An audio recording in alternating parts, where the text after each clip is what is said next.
శతకము.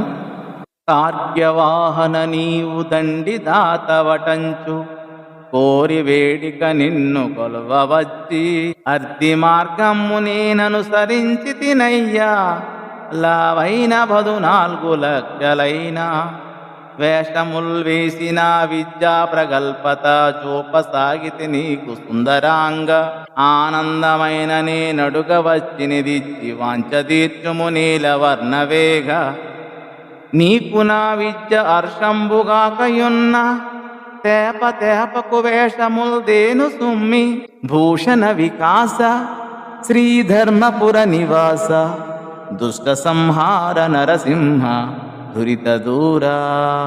శోభామయమగు ధర్మపురమున వసించు ఓ నరసింహస్వామి, నీవు దివ్యాభరణములతో ప్రకాశించువాడు, పాపములను పారద్రోలువాడు, దుష్టులను శిక్షించువాడు. తండ్రి గరుడవాహన, నీవు గొప్ప దాతవని విని సంతోషంతో నీ సేవకై వచ్చా. యాచక పద్ధతిలో నిన్ను అర్థించాను.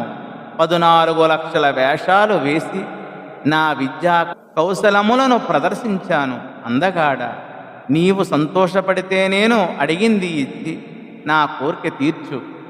నల్లనయ్యా, ఒకవేళ ఈ రేపగటి వేషాలు నీకు నచ్చకపోతే ఇక మీదట ఆ వేషాలతో వచ్చి నిన్ను విసిగించను. దాతను మెప్పించాలంటే ప్రావీణ్యతను ఉండాలి. నాకేమో అలాంటివేమీ లేవు. గతిలేనమ్మకు గంజే పానకం అన్న సామెతలాగా నాకు చేతనైంది అడుక్కు తినడం. ఇప్పటికి లక్షలాది జన్మల్లో లక్షలాది పగటి రాత్రి వేషాలు వేశాను, ఇక వేయలేను. నా జోలిలో నీవే అంత వెయ్యి, ఆ తరువాత అంతా వేడుకే అని ఈ పద్య భావము. ధన్యవాదములు.